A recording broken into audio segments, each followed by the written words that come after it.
JD. Ang kwentong ito ay hango sa totoong buhay.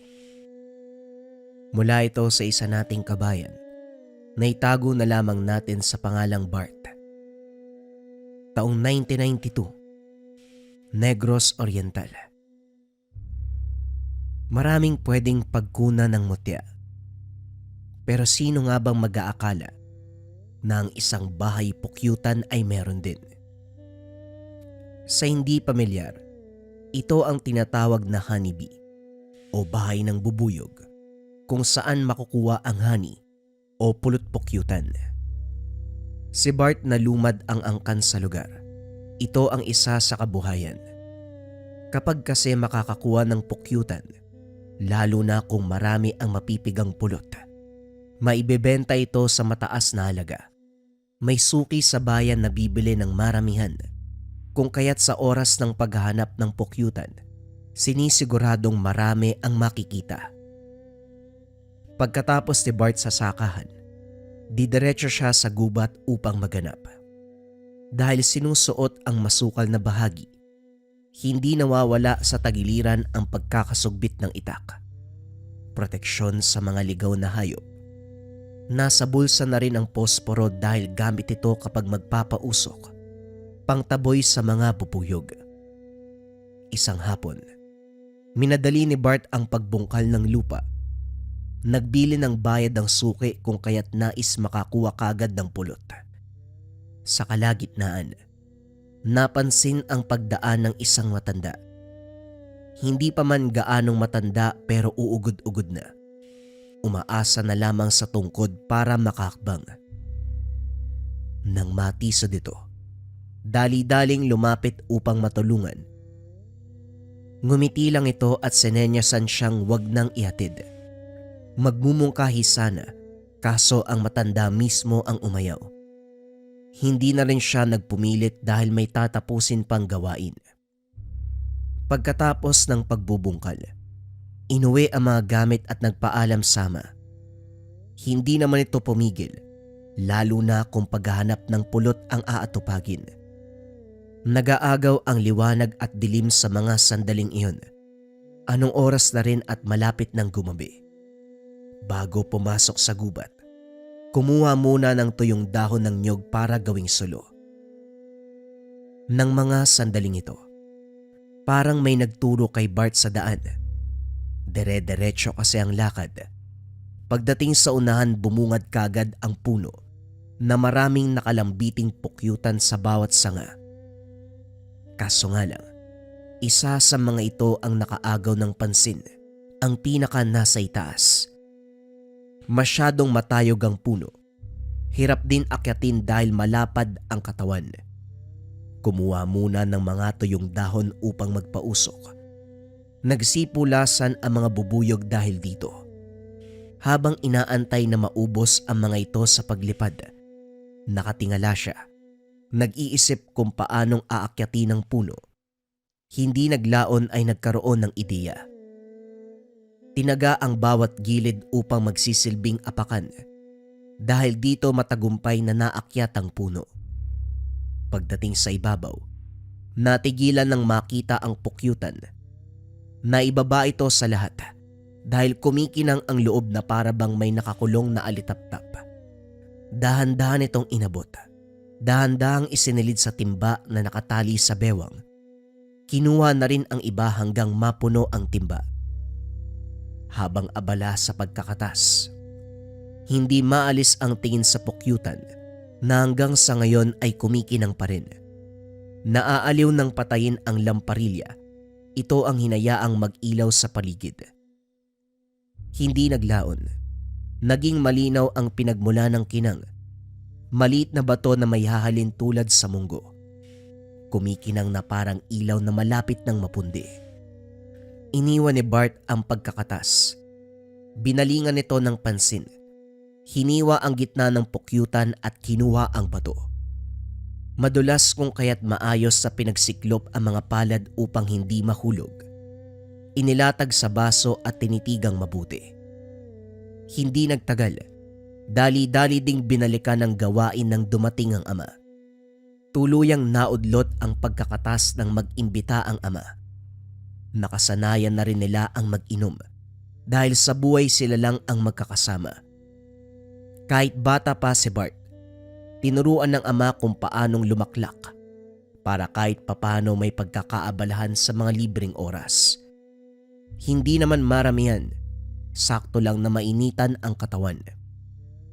Habang tumatagay napatitig sa baso, hindi mapakali ng maalaala, ito ang pinaglagyan ng nakuhang bato sa bahay pukyutan. Wala na ito. Sigurado siyang nalunok. May napansin siyang matigas na bagay na dumulas sa kanyang lalamunan. Ano pa nga ba yun? Walang duda kung hindi ang bato. Napangiwi. Pero nang maramdaman na wala namang nangyari, hindi na inisip pa. Kinabukasan madaling araw pa lang, nagbubungkal na ng lupa itong si Bart.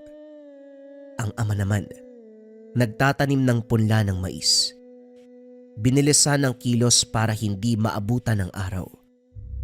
Umiiwas lang sila sa matinding init dahil minsan nang inatake ang ama. Habang kumakayod, napansin ng binata ang kakaibang lakas ng katawan. Hindi rin nakaramdam ng pagod. Nang lingunin ang pinagbungkalan, hindi makapaniwalang malayo na ang naabot. Kaunti na lang matatapos na ang lahat. Tinawag naman siya ng ama na nagpapahinga sa tabi. Magpahinga ka naman, Bart, anak. Umiiwas tayong maabutan ng araw pero hindi ibig sabihin hindi na magpapahinga. Halika. Magmeryenda muna tayo. Nakakagutom. Nakakauwawang ganitong gawain. Sandali nga, hindi ka man lang pinagpawisan. Samantalang ako, hingal na dito. Sinisiguro ko kasi nakalmado ko habang nagtatrabaho para kahit papano hindi madaling mapagod. Pero oo nga po, kailangan din ng pahinga. Ako na ho yung magsasali ng kapitay. Agarang kinuha ni Bart ang takore. Nagsali ng kape sa tasa. Sabay silang nagmeryenda sa tabi. Naunang natapos ang ama na kaagad ding bumalik sa trabaho. Siya naman sa kabilang banda. Natigilan ng matanaw ang matanda sa hindi kalayuan. Binaybay nito ang daan. Mabagal ang pag-usad. Iniwan ang tingin sandali upang ayusin ang pinagkainan. Pero laking gulat nang nawala kagad. Malawak ang paligid dahil kakabagong ani. Nasa gitna pa ang matanda pero ngayon ay biglang naglaho. Nagkipit balikat lamang si Bart. Bumalik sa pagbubungkal, alinsunod sa sinabi ng ama. Pagkatapos sa taniman, inihanda ang bote-bote ng pulupukyutan upang ibenta na sa bayan. Ikinarga ng ama ang sako ng kamote at saging sa kariton na hihilay ng kalabaw pababa ng burol. Pagdating sa bayan, hindi na kailangan mag-intay ng ilang oras para makabenta dahil nag-abang ang suki. Nakaagarang pinakyaw ang lahat. Tuwang-tuwa si Bart dahil sa ganitong hanap buhay. Ngayon pa lamang nakaranas na pinakyaw lahat ng paninda. Bonus pa, mataas na halaga ang binayad. Nakabili ng bigas, pagkain, mga gamit at iba pang naibigan sa pamilyan. Pagkatapos nito umuwi na rin para magpahinga. Habang nakasampa sa duyan sa lilim ng puno, biglang sumagi ang paglunok ng bato. Kinapapa ang lalamunan hanggang tiyan. Nagbabaka sakaling masepat ang bato. Napabuntong hininga na lamang. Maliit lang yung bagay na yun pero nakakatakot . Hindi pa ako dumudumi. Siguradong nasa loob pa yun ng tiyan ko . Sana lang mailabas na mamaya. Hindi nagtagal. Narinig ang ingay ng kalabaw. Otomatikong tumakbo patungo sa pastulan. Naabutan ang mga rebelde na sapilitan itong kinatay. Hindi nila pagmamay-ari ang kalabaw, pero dahil minsan ang hiniram para gamitin sa pag-aararo, hindi kayang baliwalain. Lalong humigpit ang pagkakakuyom ng kamao. Malaki ang tawa ng mga rebelde habang nag-aagaw buhay ang kalabaw. Nang maitumba dito na kumilos si Bart, hinubad ang pang-itaas na damit upang ipangtakip sa muka. Pagkatapos ay inagaw ang atensyon ng mga ito.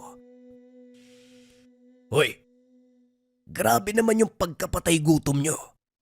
Ilang taon ba kayong hindi nakakain para kalabaw yung itumba nyo? Sa laki ng hayop na yan, abutin kayo ng ilang buwan bago maubos. Nagkatinginan ang mga rebelde. 5 ang mga ito. Yung isa na merong mahabang buhok ang lumapit sa kanya. Noy, kung ako sa'yo dumiretso ka na sa pupuntahan mo. Huwag kang mangialam dito kung ayaw mong gilitan kita ng leeg. Nagtakip ka pa ng muka para kang timang. Nagtawanan ang mga ito pero dahil seryoso si Bart, pinakitaan ng kamao. Lalong tumawa ang grupo. Patpatin si Bart at kung titignan, isang hampas lang, pwede nang mawalan ng malay. Sira ulo to ha. Kung makahamon ka, akala mo may laman yung katawan mo. Puro ka naman buto. Hoy Noy, uulitin ko para malinawan ka. Kung ako sa'yo, dumiretso ka na sa pupuntahan mo. Huwag ka na mag-aksaya ng oras dito dahil hindi kami magsasayang ng lakas sa katulad mo. Ay nako, Sus Mariosep. Tumalikod ang mga ito upang balingan ang kalabaw. Pero bago magalaw ang laman, humiyaw ang isa. Gulat ang lahat ng itumba ni Bart. Hindi nakatayo dahil nabali ang binti. Rumesponde ang iba pero pasimpleng binalian ng braso at binti. Kanya-kanya sa pagdaing ang mga ito. Ang natira, ang lalaki may mahabang buhok. Gulat na nakatitig kay Bart. Hoy, huwag mo kong titigan ng ganyan kung ayaw mong matulad sa kanila. Hindi akma yung katawan mo dyan sa tono ng boses mo. Huwag mo kong pagsasalitaan ng ganyan. Baka paglamayan ka mamayang gabi. Sino ka ba? Ipakita mo mukha mo. Wika ng rebelde. Bumunot ng baril, sabay tutok kay Bart. Hindi rin maintindihan ng binata kung bakit hindi man lang siya natakot. Taas noong hinarap ang rebelde. Nang magpaputok ito, otomatikong kumilos ang katawan upang umiwas. Nang makatsyempo sinakalang rebelde, tangka na sanang pupuruhan ng magsalita ito. Wag. Maawa ka sa akin. Hindi na namin kukunin yung kalabaw, pasensya na. Kung gusto mo, babayaran na lang kita. Magkano ba? Natawa si Bart nang makaramdam ito ng takot. Dahan-dahang binitawan ng binata. Iniwanan ang mga kasama. Kumaripas ng takbo. Paika-ika. Gumagapang na lumayo ang natirang rebelde. Nang mawala ang mga ito, dumating sina Tolome at Mangwan, ang may-ari ng kalabaw. Laking pagpapasalamat sa pagharap ni Bart sa mga rebelde. Tulong-tulong din na maikarga ito at maiuwi. Para hindi masayang, binalot ng kilo-kilo at benenta sa murang halaga. Binigyan din ng parte ang binata bilang pasasalamat. Habang nakaupo sa hagdan, napansin ni Bart ang titig ng ama. Hey, makatitig ka naman. Ano bang problema? Nakita ko ang ginawa mo kanina. Kung hindi ko lang kilala ang hubog ng katawan mo, masasabi kong ibang tao. Magkasama naman tayo sa araw-araw, isang bubong. Pero bakit parang may parte sa pagkatao mo na hindi ko kilala? Paano kang natutong makipaglaban? Delikadong tao katulad ng rebelde. At lalong, paano mong nagawang iwasan ang bala ng baril? Ginulpi mo sila ng walang kahirap-hirap. Kung tutusin, sa pagtatanim at hanap buhay lang umiikot ang buhay natin. Pero paano? Ay nako, hindi ko na alam. Ang dami kong tanong magmula nang nakita kita kanina. Ngayon magpaliwanag ka. Natahimik ang binata. Napabuntong hininga. Hindi naman siya nakaramdam ng kaba sa mga tanong. Sa halip gumaan ang kalooban. Kaso nga lang walang ideya kung ano ang isasagot. Kamot ulong humarap sama. Ang totoo niyan tay hindi ko alam eh. Nung naabutan kong sapilitan nilang kinatay ang kalabaw ni Mang Juan, nakaramdam ako ng galit at kagustuhang magiganti. Hindi ko nga alam kung paano nagsimula, basta ginulpi ko na lang yung mga rebelde. Ay nako, ang dami ko nang iniisip, dumagdag pa ang ginawa mo kanina. Mabuti na lang, tinakpan mo yung mukha mo. Sa ganung paraan mahihirapan silang makilala ka kung sakaling magigante. Sa susunod, huwag ka nang mangialam para wala ng problema. Tumangulang si Bart bilang sagot. Makaraan ng isang oras, mag-isa na lamang si Bart na nag-aayos ng kamote sa silong. May dingding kung kaya't ligtas pa rin kahit 10 oras. Hindi naglaon o malingaw-ngaw ang ingay. Nagmumula naman sa baka at mga manok. Otomatikong kumilos ang katawan ng binata. Nagbago ang pakiramdam. Kagustuhang alamin ang nangyayari. Ito na ang nasunod. Natagpuan na lamang ang sarili na nakatanaw sa grupo ng mga rebelde. Nagtatangay ng mga manok at baka. Nang bilangin hindi umaabot sa 10. Sinigurado muna ni Bart na makakarating sa unahan kung saan malayo na sa tahanan. Humarang siya nang nasa kalagitnaan na ng taniman bago pa makarating sa bundok. Gulat ang mga ito. Kaagad tinutok ang mga armas sa binata. Pwisit na ba? Sino ba to? Nung nakaraan may humarang sa punyemas. Eto yun ah. Siya rin yung humarang. Hindi maganda to. Malakas yan. Nakilala ni Bart ang nagsasalita. Ito yung rebelde na may mahabang buhok. Nagtago sa likod ng kasama. Isang binata natatakot ka na. Uy, ilang dekada na tayong rebelde. Kung sino-sinong makapangyarihan na inakarap natin tapos dyan lang natatakot ka. Sige lang, tumawa lang kayo. Tignan natin kung makakatawa pa kayo kapag nagpakitang gilas na yung batang yan. Tama siya. Mabuti siguro kung makinig kayo sa kanya para hindi tayo umabot sa punto na magkasakitan pa. Ibalik niyo ang mga hayop. Ngayon din. Hindi kami naging rebelde para maging sunod-sunuran sa nais mo. Umuwi ka na at matulog. Huwag ka masyadong nangingialam sa iba. Yan ang madalas ikakapahamak ng mga tao. Sige na, habang kaya ko pang magtimpi. Umiling si Bart. Natigilan ang grupo sa kilos niya. Nagawang sumabay. Biglang sumugod. Otomatikong umandar ang pagiging maliksi ng binata. Mabilis na inilagan ang bawat atake. Nang makaganti, siniguradong mapupuruan ng mga ito. Sumapulang kamao sa bibig. Bawat suntok, 2 ang patutunguan. Pagkahilo o hindi kaya pagkatumba. Bumunot ng baril ang isa. Nagpakawala ng putok. Pero mabilis pa sa kidlat na nakailag si Bart. Pinaghalong gulat at pagkamangha ang makikita sa mukha ng mga kalaban. Nakuha pang magtanong kung paanong nagawa ng binata. Suntok ang sinagot ni Bart. Ang natira, yung rebeldeng may mahabang buhok na nagpakilalang si Taneo. Agarang sinabi ang pangalan dahil sa takot. Ito ang nagpresentang ibalik ang mga hayop.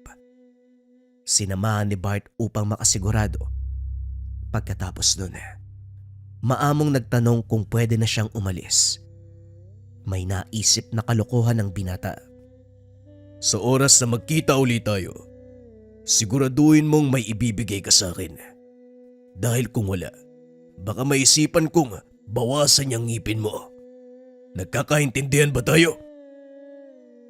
Tumango ang rebelde. Kumaripas ng takbo palis. Natatawa na lamang ang binata sa takbo ng kaganapan. Pagbalik hindi nakaligtas sa ama. Nakaabang sa hagdanan, Sinalubong siya ng katanungan. Anong uri ba ng demonyo ang sumapi sa'yo para magulpi mo yung grupo na mga rebelde? Mula tayo sa angkan ng hindi matatapang pero hindi rin naman duwag. Sumusobra yata yung galaw mo. Umaming ka nga. Ano bang nakain mo para kumilos ng ganyan? Sumasamba ka ba sa demonyo? Itinuturing na kamatayan ng pagharap sa mga rebelde. Pero ikaw, sila pa ang natatakot sa'yo. Nang sandaling binanggit ng ama ang tanong, ano ang nakain mo para kumilos ng ganyan? Sumagi sa isip ni Bart ang bato mula sa bahay pukyutan. Dali-daling hinanap ang timbang pinagsidlan. Naroon pa rin. Laking gulat nilang pareho dahil kahit walang bubuyog, patuloy pa rin ang paglalabas ng pulot. Tay, ito po ang bahay pukyutan kung saan may nakuha akong bato. Aksidente kong nalunok. Pagkatapos nun nakaramdam ako ng kakaibang lakas. Hindi nga ako napapagod eh. Tapos yung tapang. Sa bato na nilunok ko hinugot. Sigurado po ako. Sandali lang, bato! Mula sa bahay pukyutan. Nalunok tapos bigla ka nagkaroon ng lakas. Tumapang ka anak. Nakainom ka ba? Nagdodroga ka ano? Si tatay ang hilig magbiro. Totoo ang sinasabi ko. May bato sa bahay pukyutan. Kumikinang pa nga eh. Parang ilaw na hindi napupundi. Kakaiba tay may waga. May waga talaga. Lumakas ka tapos tumapang pa. Ano pa bang kayang gawin nun? Baka lumilipad ka din ha? Wika ng ama. Tinuring na biro ang lahat. Napabuntong hininga dahil wala rin siyang matibay na patunay para suportahan ang sinabi niya. Kaso nga lang, hindi na bahala dahil alam sa sarili ang katotohanan. Sa paglipas ng mga araw, naguguluhan si Bart dahil madalas nakikita ang matanda. Sa tansya, nasa edad 50 pa lamang pero ang usad ay sobrang bagal.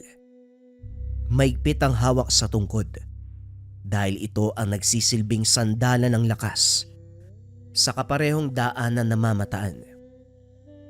Nang magkaoras si Bart, dali-dali itong sinundan. Ang problema, kahit gaano pa bilisan ng paghakbang ay hindi maabutan. Gayunpaman, minabuti pa ring sundan hanggang sa nakarating sa puno kung saan nakuha ang bahay pukyutan. Sa puntong ito, bawat sanga ay may nakikitang buhay na bubuyog. Hindi naglaon humarap sa kanya ang matanda. Lalong naguluhan. Hindi pala ito matanda kung hindi isang dalaga.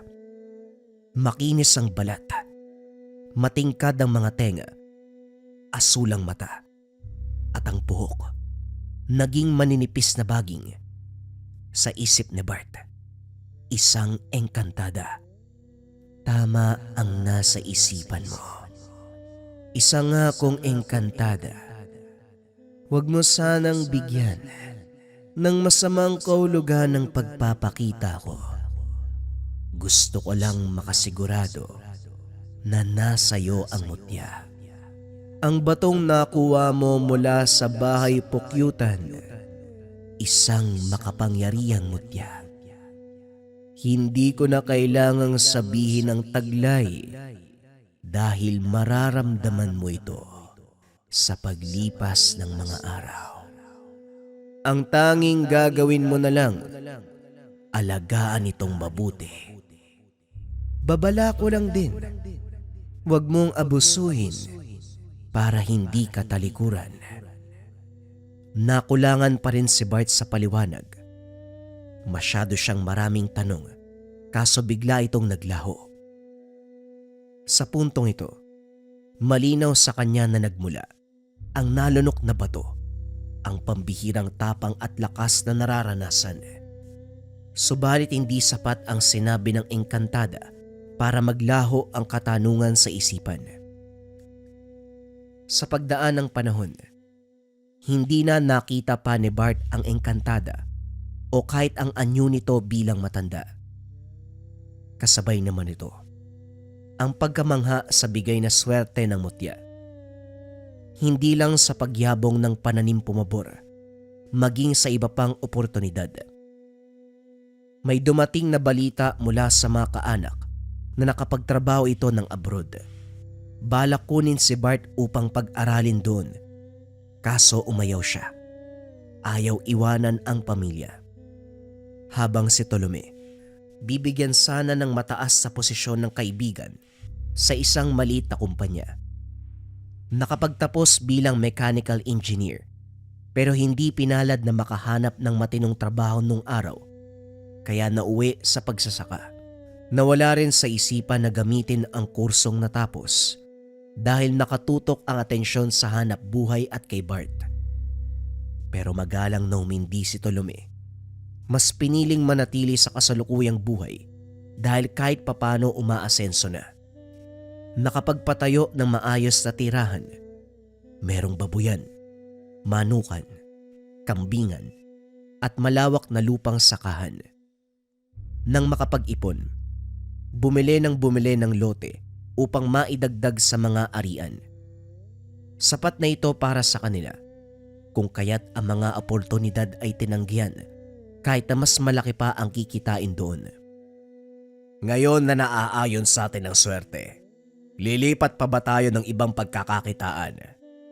Dininig ng langit ang matagal nating dasal. Ngayong dumating na wag nating pakawalan. Pero anak, may hindi pa ako naiintindihan sa'yo. Habang tumatagal parang lumalakas ka. Hindi ko nakikitang nagpapahinga ka matapos ang mahabang araw ng pagtatrabaho. Ano ba talaga?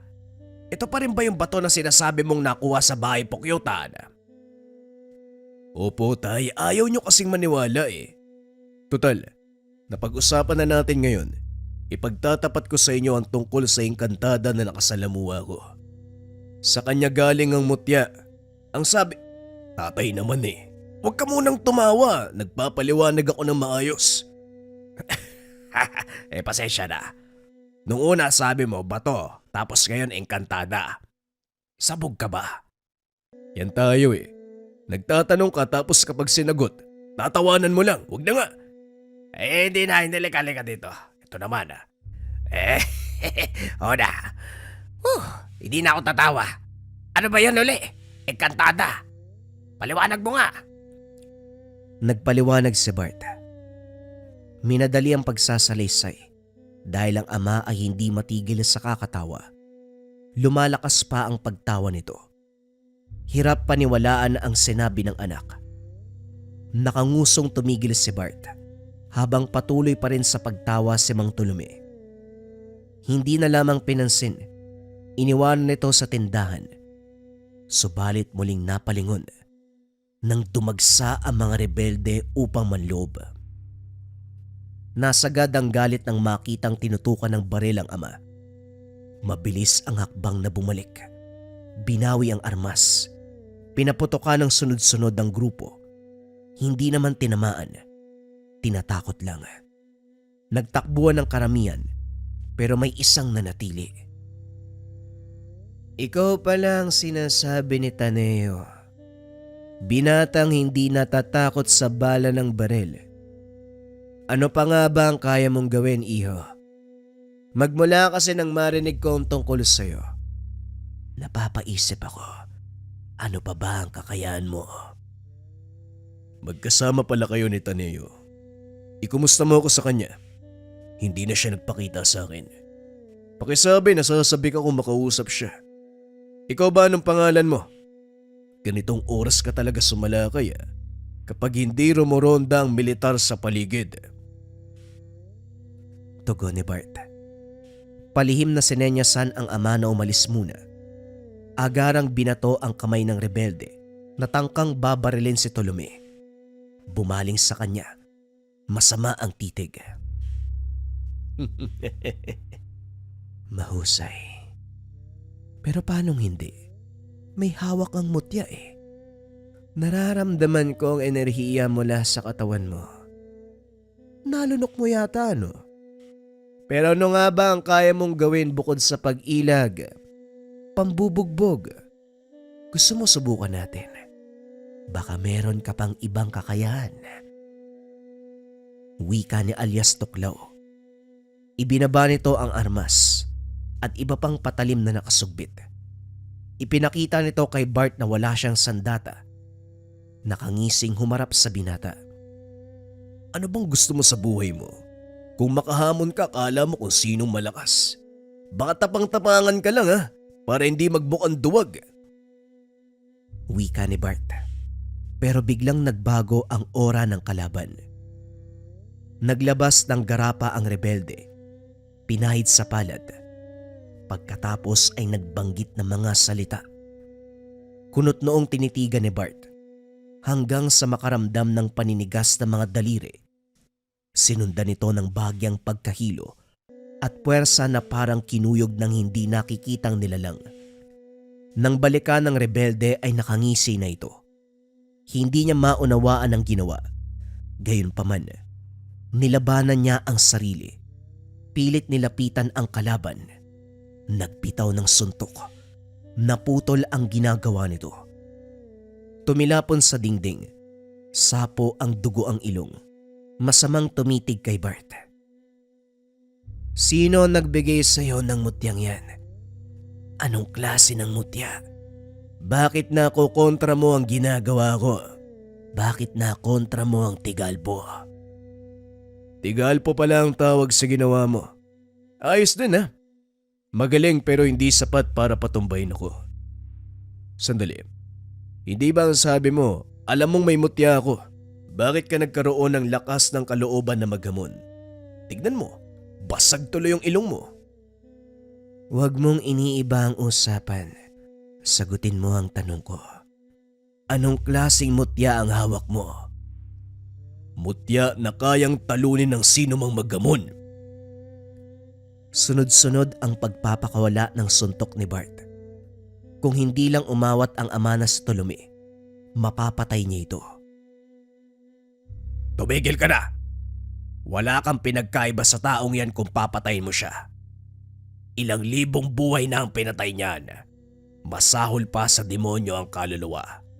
Kung kikitilin mo ang buhay niyan, malamang magiging masahol din ang kaluluwa mo. Yun ba ang gusto mo, Bart? Pasensya na po, tay. Gusto ko lang sanang turuan ng leksyon ng inutil na yan. Kung makasta, akala mo kung sinong malakas. Tama na. Sapat na ang pambubugbog mo para magtanda. Sigurado kong hindi na yun babalik. Kumalma ang binata. Binalingan na lamang ang nasirang bahagi ng tahanan. Paglipas ng buwan, tuloy pa rin ang pagpasok ng swerte sa negosyo. Pero napansin ni Bart na habang tumatagal, nangihina na si Tolome. Maayos tignan ang pisikal. Pero kung pakikiramdamang mabuti, malalaman na may mali. Isang gabi, nagpahinga na silang dalawa. Magkaiba ang kwarto pero dinig ni Bart ang pag-aray nito. Nang silipin may malaking sugat sa kaliwang binti. Para itong bahay pukyutan na maraming butas. Nakakadiri. Sa pagsasalaysay ni Tolome, may lalaki siyang nakabangga doon sa taniman. Tumama ang binti sa bato. Pero hindi naman ito nagkasugat. Hindi rin nakilala kung sino ang lalaki dahil may takip ang muka. Duda si Bart. Ito ay walang iba kung hindi ang rebeldeng nakasagupa sa tindahan. Ito lamang ang naisip na pwedeng magsagawa ng ganitong bagay dahil nakakayanan ang Tigalpo. Walang ideya si Bart sa gamutan pero nang maisip ang bahay pukyutan kung saan nakuha ang mutya na hanggang ngayon ay naglalabas pa rin ng pulot. Kumuha ng parte, piniga sa sugat. Sinamahan niya ito ng taimtim na panalangin sa mutya na sana'y gumaling ang kalagayan. Hindi siya binigo. Naging tuyo ang sugat matapos kapitan ng pulot. Pagkatapos ay nagtungo sa gubat upang hanapin ang rebelde. Subalit hindi na pala kailangan. May nangyaring sagupaan sa militar. Nagtago si Bart sa tuktok ng burol habang pinapanood ang sagupaan. Natanaw niya ang rebeldeng mahusay sa Tigalpo pero hindi naglaon. Namatay. Tinamaan ng bala. tumagos sa ulo kung kaya't wala na talagang pag-asang mabuhay dahil ang balang tumama sa kanya. Binatuhan ni Bart ng orasyon upang mabasag ang lakas ni alias Tuklaw. Nang makitang namatay na ang lahat ng rebelde, doon lang siya umalis sa lugar. Pagkakataon na mismo ang gumawa ng paraan upang mamatay ka, alias Tuklaw. Hindi ka man tinatabla ng normal na bala, pero madaling humiling sa mutya ng kalikasan na mabasag kung ano man ang lakas mo. Sa paglipas ng panahon, sa awa ng may kapal, hindi na nasundan ng kaganapan. Lumipat sila sa sentro ng bayan kung saan hirap ang rebelde na pasukin. Sa bagong tirahan, patuloy ang buhay ng mag-ama. Pagninegosyo ang pinagkakabalahan kung kaya't kumikita ng malaki. Maraming naipundar, nagpapautang ng pera sa sino mang maisipan na magtayo ng negosyo, puhunan kumbaga. Sa kasalukuyan, tinatangkilik pa rin ni Bart ang presensya ng mutya na nasa loob ng kanyang katawan. Inaalaga ang mabuti, hindi inaabuso. Alinsunod sa sinabi ng engkantadang gabay ng mutya ng pukyutan. Ang susunod na kwento, mga kabayan, ay bagong istorya pa din. Ito ay kwento sa biyaya at sumpa ng Sigbin. Ang kwentong ito ay hango sa totoong buhay. Mula ito sa isa nating kabayan na itago na lamang natin sa pangalang Leryo. Taong 1995, Binalbagan, Negros Occidental. Sa isang baryo sa Binalbagan, Negros Occidental, nakatira ang pamilya ni Leryo. Isa siyang binatang 25 taong gulang, panganay sa 3 magkakapatid. Ang kanyang ama ay si Mang Kulas, magsasaka na nasa 50 ang edad.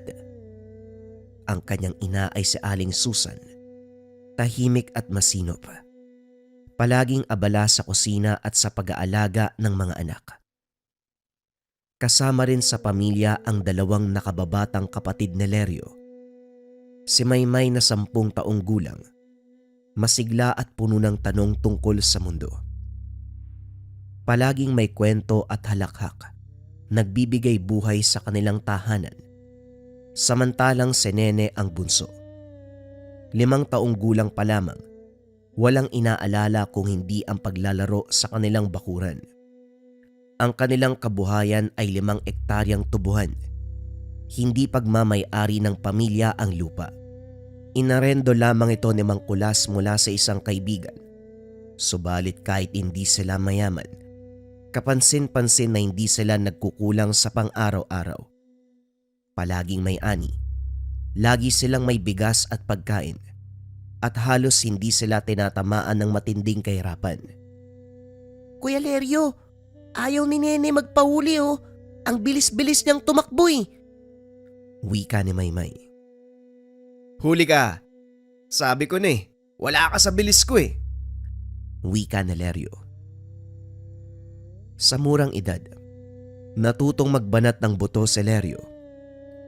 Hindi na siya nagpatuloy sa kolehiyo pagkatapos ng high school. Mas pinili niyang tumulong sa tubuhan. Doon siya mas masaya. Sa pagtatanim, sa pag-aararo, at sa amoy ng bagong tabas sa tubo. Ngunit bata pa lang si Leryo ay may napapansin na siyang kakaiba. Umulan o umaraw, bumagyo man o tupukin ng tagtuyot ang lupa, nananatiling sagana ang ani ng kanilang pamilya. Wari bang hindi sila nadadampian ng malas ng panahon? Palaging luntian at malusog ang kanilang tubuhan. Hitik sa tamis ang tubo na kanilang inaani. Habang ang ibang magsasaka ay nagbubuntong hininga, lugi at luwaan sa tindi ng sakuna, sila naman ay walang palya. Kaya minsan naglakas ng loob si Leryo na magtanong sa kanyang ama. Tay, bakit po ganun? Yung mga kapitbahay natin palagi nagrereklamo. Pero tayo kahit anong bagyo, Parang hindi naman tayo naaapektuhan.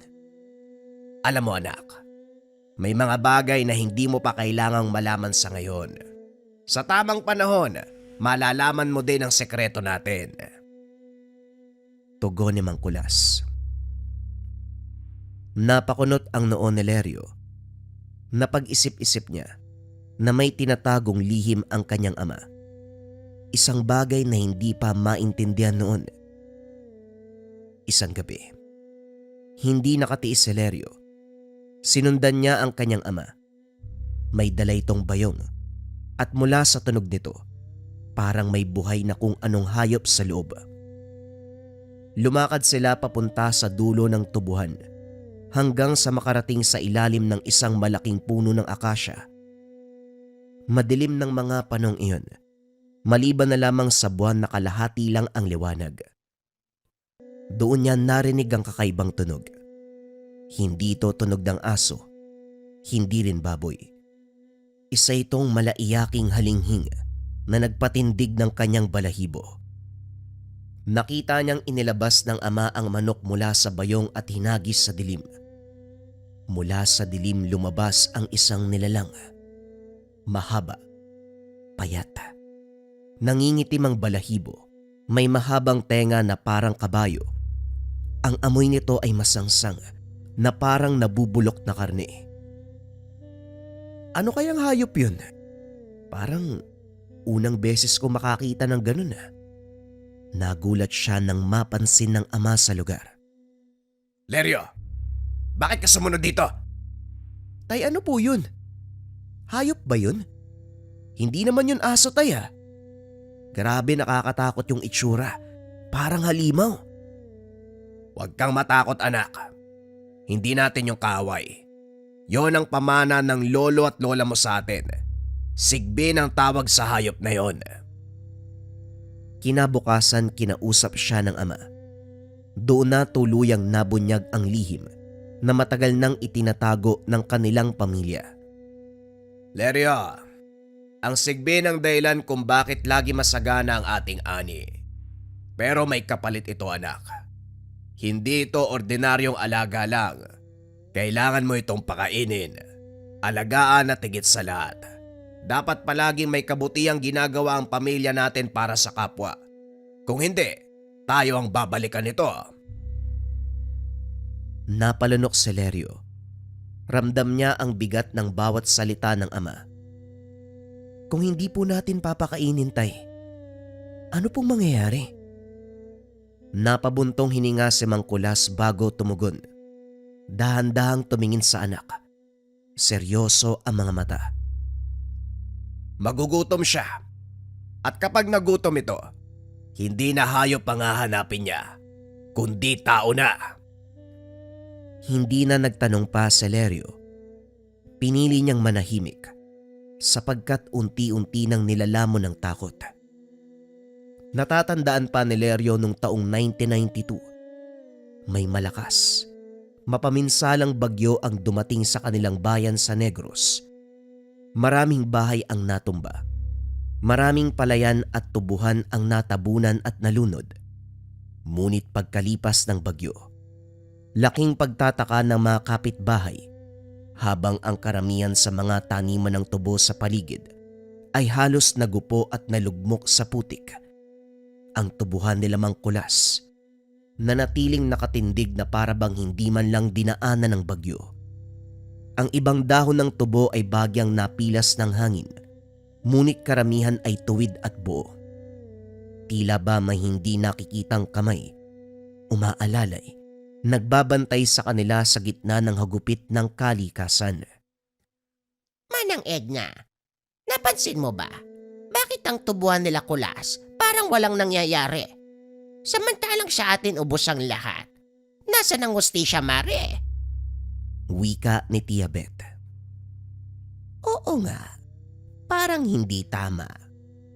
Alam mo ba, may naririnig akong sabi-sabi na baka raw may inaalagaan si Kulas. Hindi ordinaryo. Sa tingin mo, totoo kaya yon?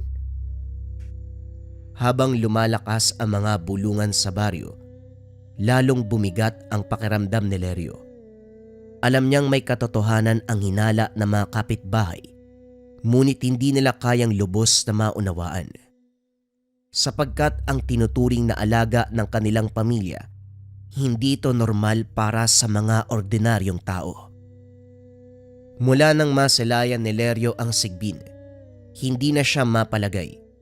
Kahit sa maliwanag na umaga, bumabalik-balik sa kanyang isipan ang bangungot na anyo ng hayop.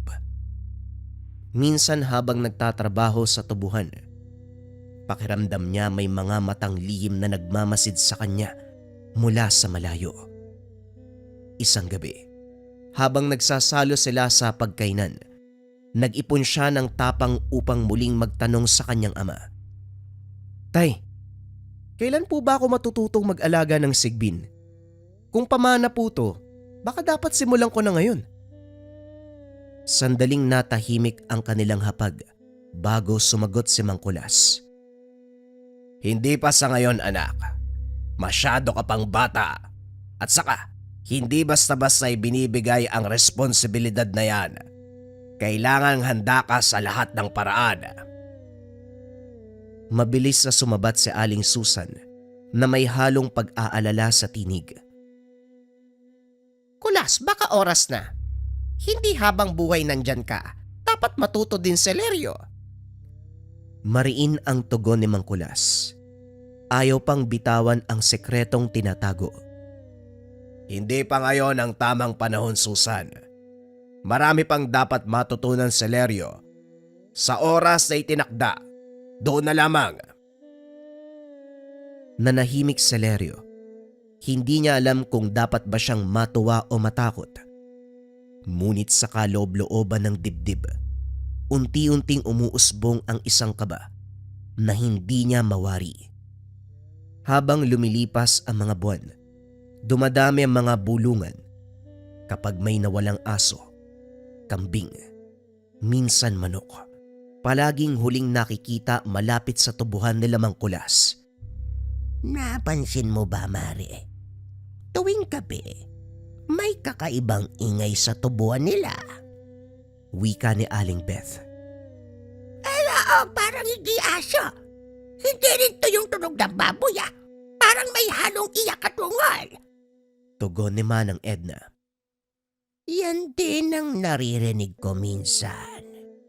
Nakakakilabot. Nakakapanindig balahibo.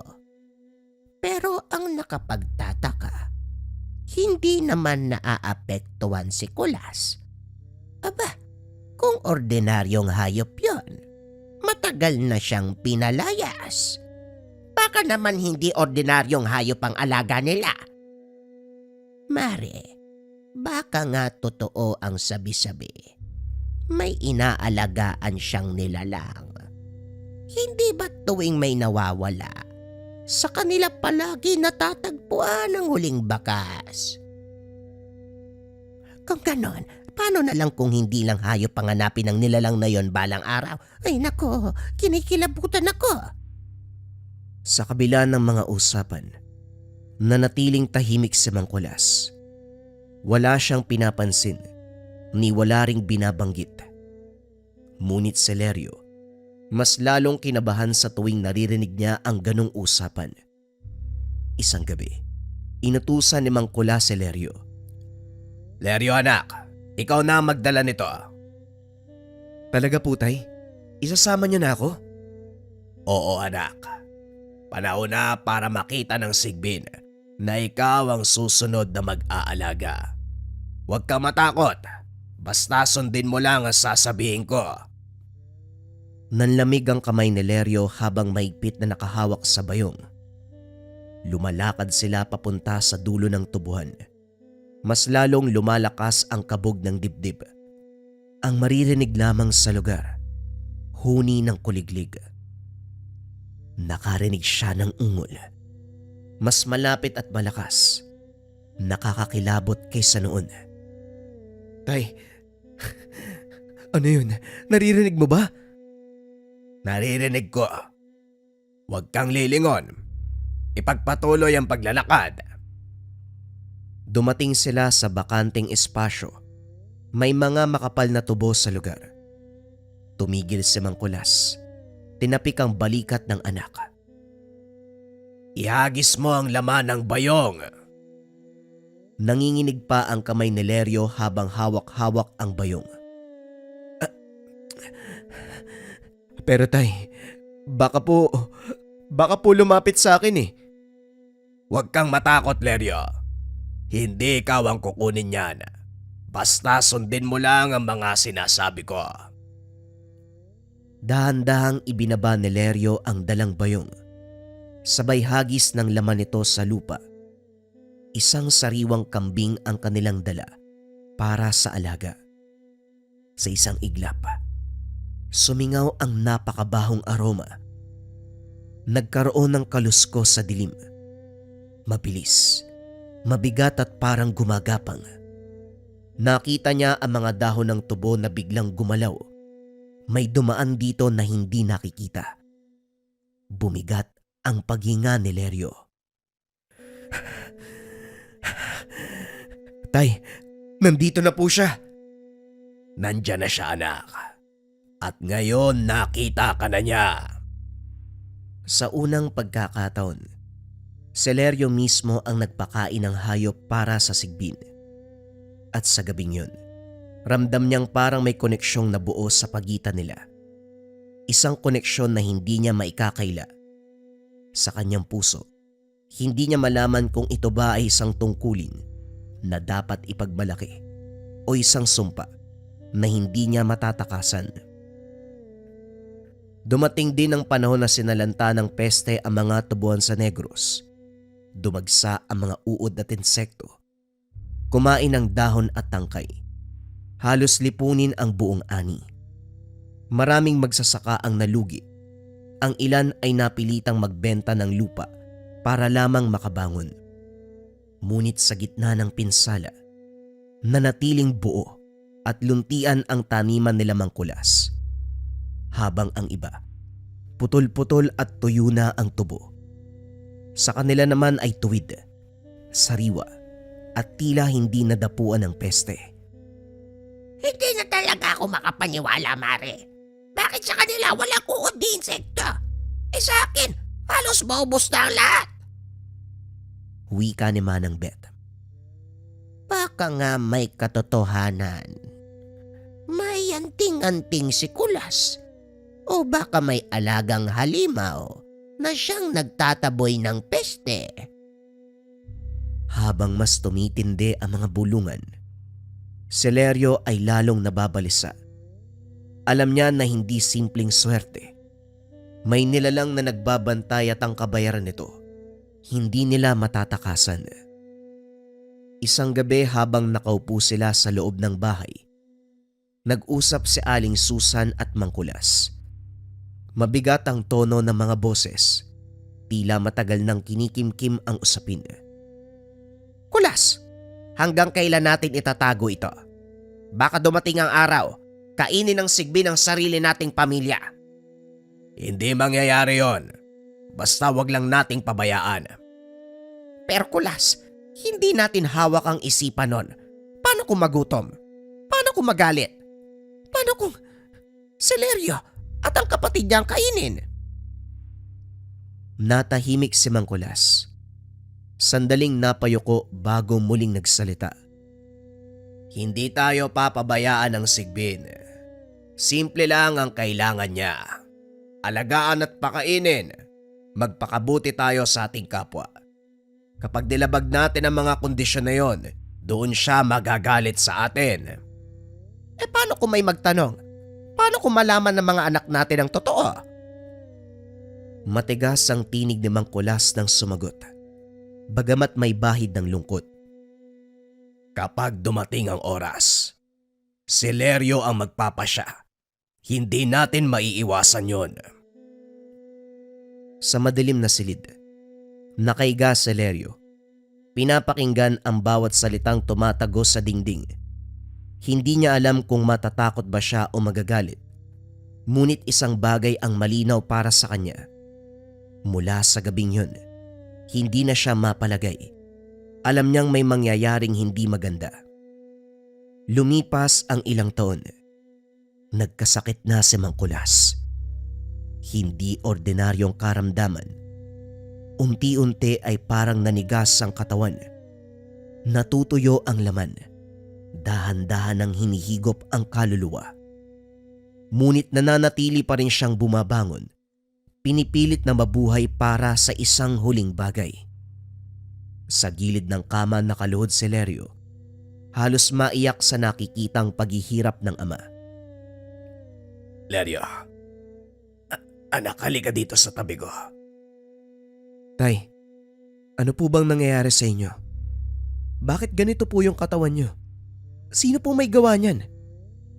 Napangiti ng mapait si Mang Kulas. Sa kanyang mga mata, may halong takot at pagtanggap. Panahon na, anak. Ganito ang kabayaran ng ating kasunduan. Ang alaga nating sigbin kapag hindi napakain ng tama, ikaw mismo ang magiging kabayaran. At ngayon ako na ang sinisingil, anak. Kumabog ang dibdib ni Lerio habang pinipigilan ang pag-iyak. Tatay naman huwag niyo po kaming iwan. Hindi po namin kakayanin eh.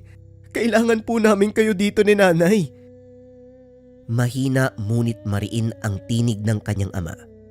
Para bang inuukit ang bawat salita sa puso ng anak. Kayanin mo, Lerio. Kayanin mo para sa iyong ina at mga nakababatang kapatid.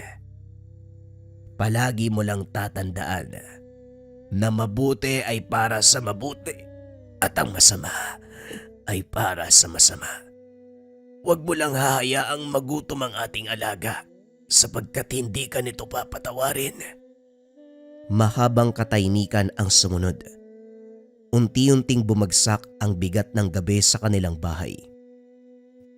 At sa huling hininga ni Mang Kulas, tuluyang iniwanan sa balikat ni Lerio ang mabigat na pamana. Isang pamana na hindi maaaring tanggihan. Isang panata na kailanman ay hindi niya ginusto. Ngunit ngayon, siya na ang kailangang magdala. Isang gabi matapos mailibing ang kanyang ama, narinig ni Lerio ang halinghing. Mas malakas ito at mas malapit. Parang tinatawag siya. Nanginginig ang kanyang mga kamay habang kinukuha ang bayong. Kagaya ng itinuro sa kanya noon, bawat hakbang palabas ng bahay ay parang may bigat. Ngunit hindi na siya nag-atubili. Sa gabing yun, hindi na siya simpleng tagapagmasid. Siya na ang bagong tagapangalaga. Simula nang mamatay si Mang Kulas, naging mas madalas ang pag-ungol ng sigbin. Tuwing gabi ay naroon ito sa dulo ng tubuhan, nag-aantay. Kahit natatakot, walang ibang magawa si Lerio kundi sundin ang iniwang bili ng ama. Dala ang bayong.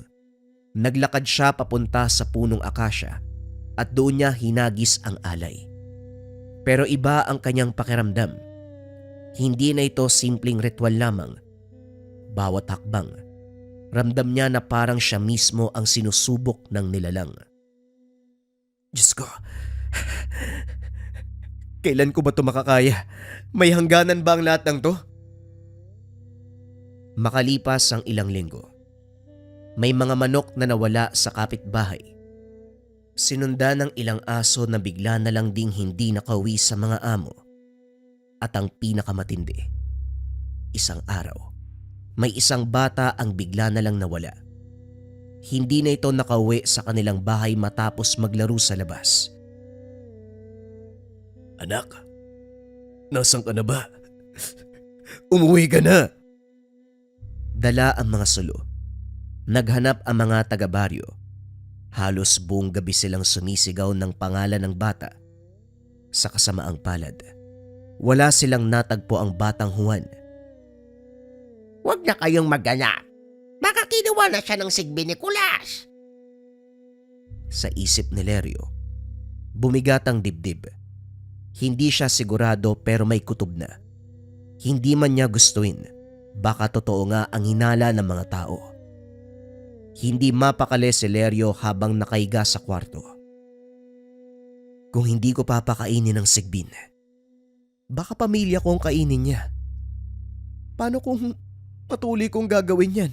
Paano kung tama yung mga tao? Baka siya yung kumukuha ng mga nawawalang hayop. Pati yung bata siya na yung kumuha. Anak, bakit hindi ka pa natutulog? Nay, hindi po ako makatulog. May gumugulo sa isip ko eh. Hindi po ako mapakali. Alam kong mabigat ang iniwan ng tatay mo.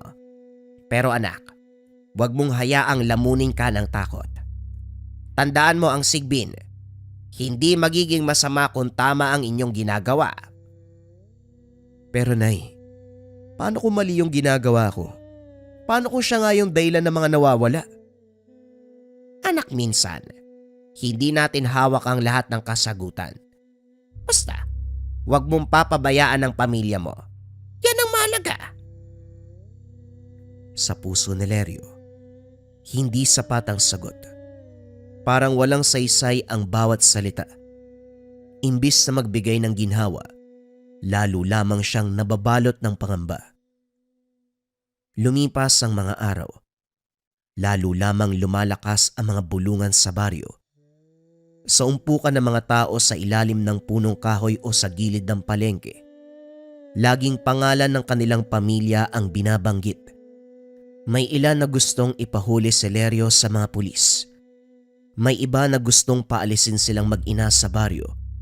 Ngunit dahil kilala sila bilang mabait at laging bukas ang pintuan para tumulong sa kapwa, walang nagkaroon ng lakas ng loob na direktang akusahan sila. Gayunpaman, ramdam ni Lerio ang mga matang nakatitig sa kanya saan man magpunta. Ang mga bulong na kagad tumitigil kapag siya ay lumalapit. Isang gabi, dinala niya ang bayong patungo sa tubuhan. Ang buwan ay tila nakasilip lamang mula sa ulap at ang hangin ay may dalang kakaibang lamig. Sa bawat hakbang, pakiramdam niya ay lalo siyang inilalapit sa isang kapalaran na hindi niya ginusto. Nang marating ang dulo ng tubuhan, naroon na naman ang halinghing. Malakas, mabigat, at parang nagmumula sa mismong lupa. Nang ihagis niya ang alay, hindi niya napigilang sumigaw. Bakit ako? Bakit kailangan ko kayong pagdaanan? Hindi ba sabi ng tatay ko, mabuti ka? Kung mabuti ka nga, bakit may mga nawawala? Sa gabing yun, sumagot ang nilalang ngunit hindi sa salita, kundi sa bigat ng hangin.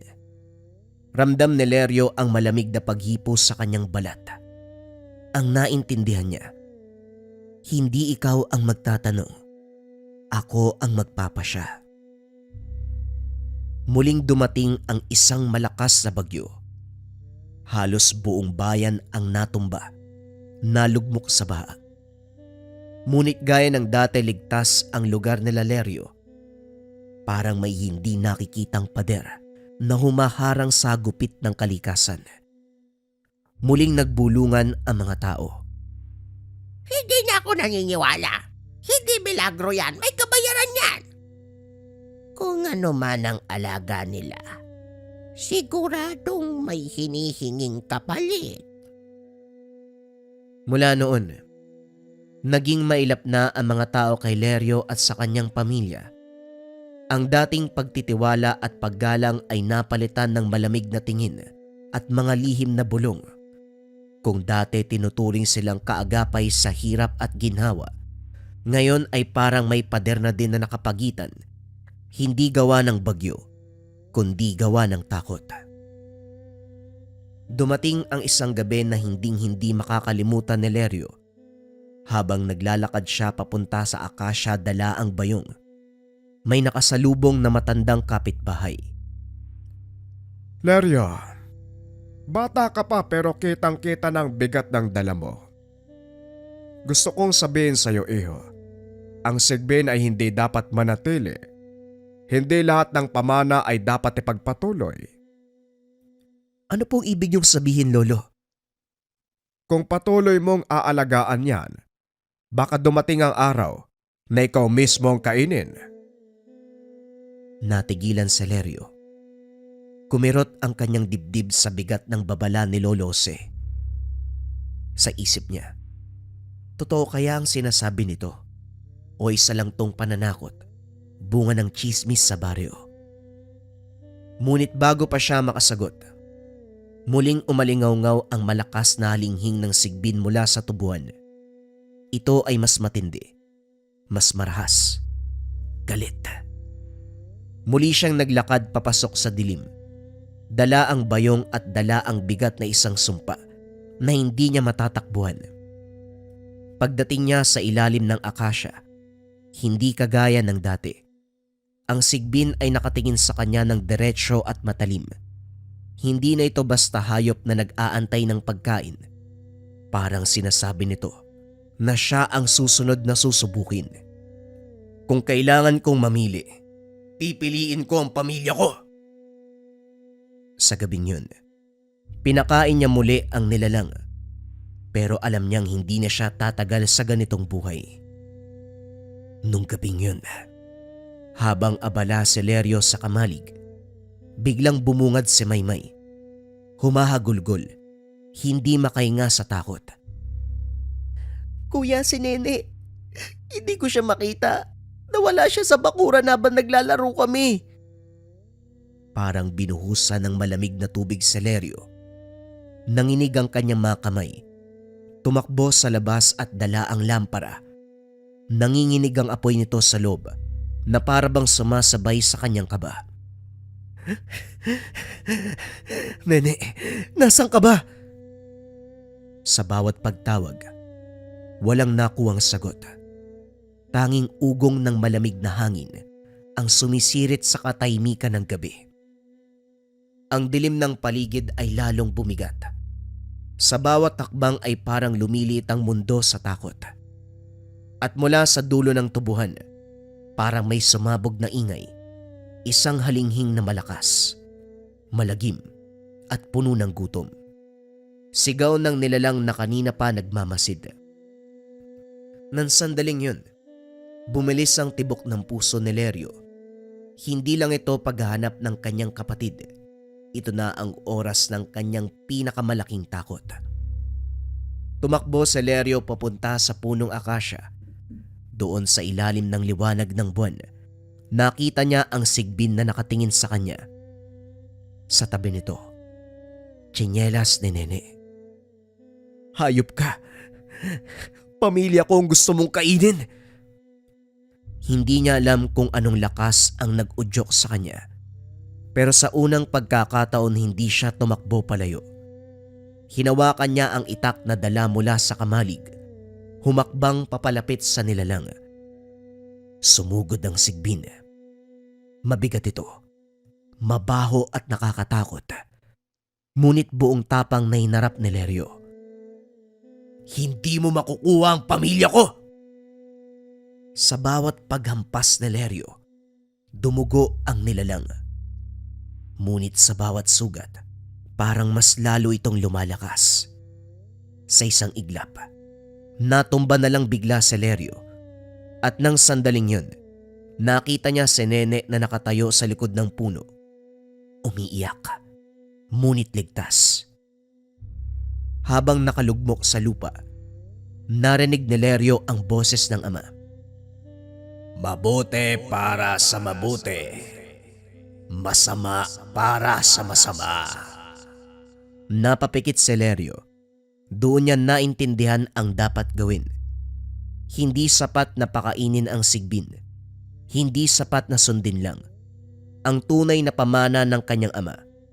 Pagpigil kung saan gagamitin ang kapangyarihan. Kung kailangan ng sigbin ng kapalit, ako na lang. Tumayo siya at itinaas ang itak. Buong lakas niyang sinugod ang nilalang. Isang malakas na sigaw. Isang malakas na hiwa. Tumigil ang lahat. Kinabukasan, nagising si Lerio sa ilalim ng akasya. Wala na ang sigbin. Wala na ang bakas ng dugo. Wala rin ang bangkay. Nasa tabi niya si Nene, ligtas sa tulog. Sa kamay ni Leryo hawak pa rin niya ang itak. Pero malinis ito at parang walang nangyari. Umuwi sila sa bahay at mula noon, hindi na muling narinig ang halinghing ng tubuhan. Lumipas sa mga taon, nanatiling masagana ang buhay nila Leryo. Wala nang sigbin at wala nang alay na hinahagis sa dilim. Unti-unti, nakalimot ang mga taga-baryo. Wala nang batang biglang naglalaho. Wala nang hayop na misteryosong nawawala. Ang mga bulong-bulungan, napalitan ng katahimikan na para bang walang nangyari. Ngunit si Leryo ay nanatiling tahimik. Hindi niya na muling binanggit ang sigbin. Hindi niya na sinubukang ipaliwanag ang mga alaala ng nakaraan. Subalit sa likod ng kanyang mga mata, may bakas ng bigat na hindi mabura. Para bang siya lamang ang nakakaalam ng totoo. Siya din ang nagkukubli ng lahat, ng lihim at ng sumpa. Pero may mga pagkakataon sa gabi. Sa gitna ng katahimikan, sumisingit ang mahina at halos hindi marinig na halinghing. Hindi niya alam kung totoo ba o guni-guni buhat ng konsensya. At sa bawat pagkakataon na maririnig niya ito, napapapikit si Leryo. Pilit tinatakasan ang takot at alaala. Sa kanyang isipan, paulit-ulit na umaalingaw-ngaw ang tinig ng ama. Mabuti para sa mabuti. Masama para sa masama.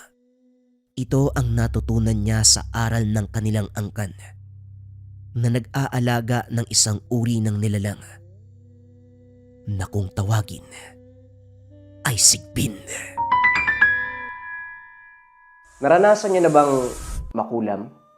Parang tigalpo, palipad hangin, usog, o kahit anong masamang uri ng sumpa. Naghahanap ba kayo ng pangontra sa mga nabanggit mga kabayan? At merong kasamang rebuelta. Narito yung Marahuyo bracelets natin. We have 2 colors available, glossy black and brown.